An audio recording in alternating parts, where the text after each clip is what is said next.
You ask Tiger to solve. This deals with linear equations with one unknown. The final result is b equals -1. Let's solve it step by step. Group all b terms on the left side of the equation. Subtract 7b from both sides.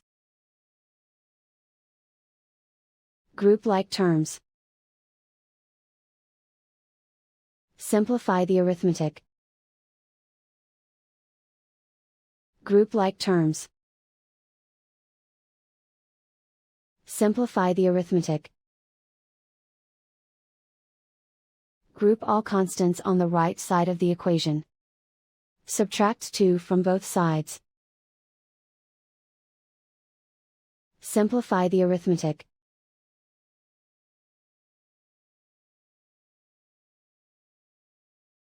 Isolate the b. Divide both sides by -10. Cancel out the negatives. Simplify the fraction. Move the negative sign from the denominator to the numerator. Simplify the fraction. And so the final result is b equals -1.